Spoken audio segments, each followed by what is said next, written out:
Whether you're 18, 80, or anything in between, if you have a good idea and make smart decisions, you can make millions, and you can do it fast.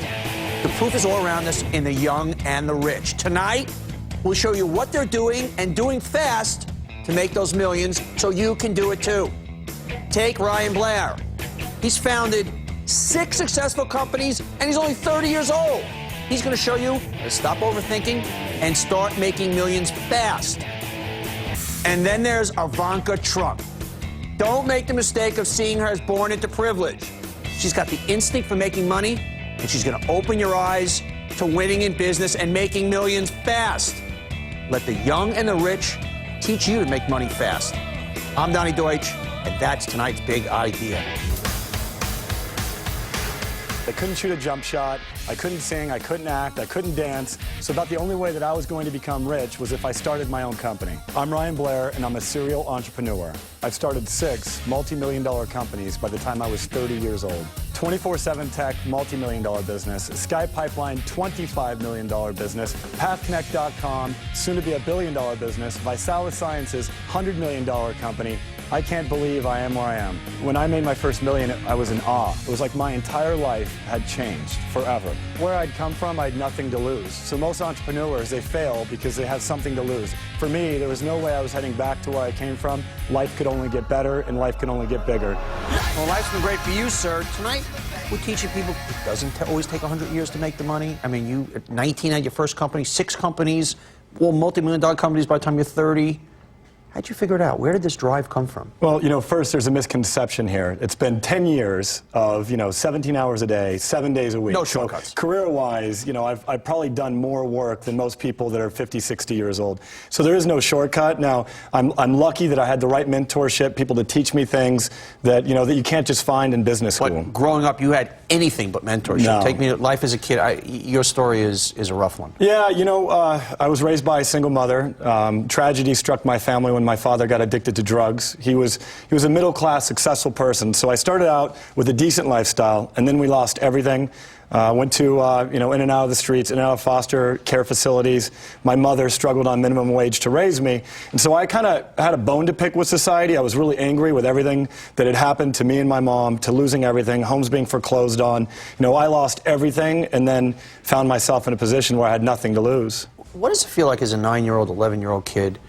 They're foreclosing your home. You see your mom working minimum wage. You're being put in for any particular moment you remember where you go, this is I am never going to feel this again. There's one. My mom and I had fled from my dad because he was in bad shape and we were court ordered to flee. Otherwise, I'd be taken to foster care forever.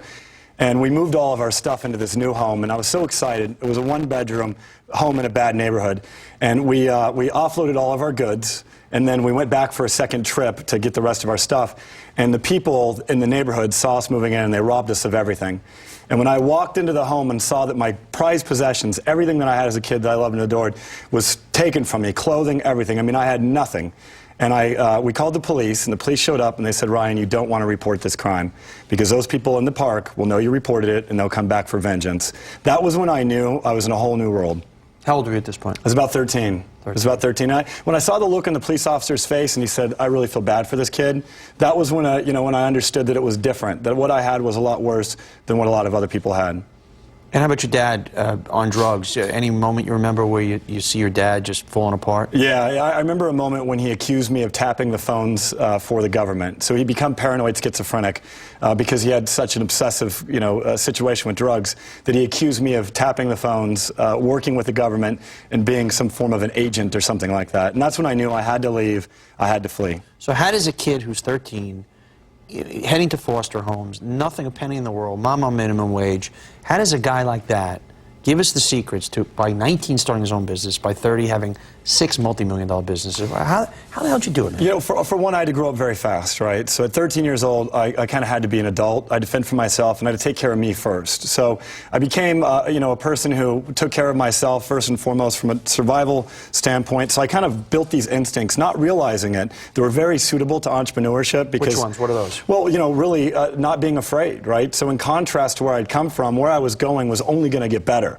So I was never going to go back to the bad neighborhood. I was never going to go back to a 1-bedroom bedroom shack in the middle of a, gang-ridden territory. I'd never go back there. So starting a business was real easy. It was risky, though. I left a job, a career where I was making close to $100,000 a year. I was 19 years old, and I said, I'm going to risk everything. How will you, take me to that math. Once again, you're a kid in the ghetto. You're a kid with nothing. You're foster homes. How do you make $100 grand a year at 19 years old? It's an interesting story. I was in youth camp, and I found in preparation for coming on the show here, I found a letter that I wrote to my mom in camp saying, I'm going to do better. I'm going to get my life. I'm going to make you proud one day. And today, I started playing with computers, and I really think I want to do something in the industry or in the field of computers. It wasn't that quite articulate, but I have that letter, that moment. I didn't realize it at the time. I didn't even realize it. I was about 14 years old. I was in camp for over a month, and I remember I really was fascinated by computers.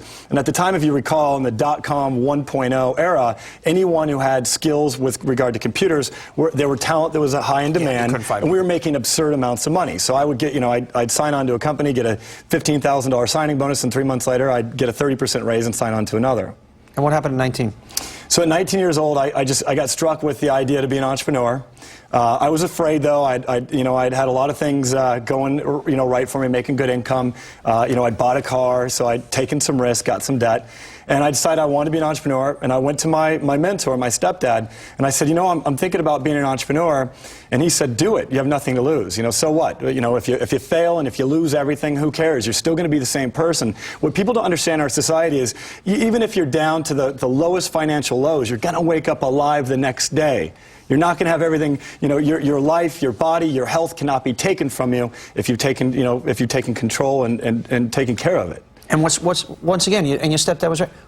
So what? Yeah. What? You lose. You still got and then you put one foot in front of the next day. But now everybody else in the world lined up to tell me don't do it, right? Because everybody, they said, right? They said that entrepreneurship doesn't work, or they said the industry you're getting into is difficult. So don't listen to these people that are telling you advice unless they're qualified to give it. People who have done it, who have lived it, and then listen keenly. What's your formula? What's the Ryan formula for? You want the big bucks? Obviously, you're going to have to work your hard, kill yourself. But here are the speed tips. Self-assessment. So know where you're weak. Surround yourself with people that are going to strengthen your weaknesses. I mean, I've got the best staff in the world. So my companies are so successful is because of the management team that we've assembled and the been able to fill the gaps on so that I could really power on my strengths and work on my strengths. So surround yourself with the right people. And as an entrepreneur, now that we have some capital, I can afford to hire these great minds. Prior to that, what I did is I gave them equity in my businesses, and I got them to sit on my board. People like yourself, I'd ask, join me on my board, teach me how to become a successful entrepreneur,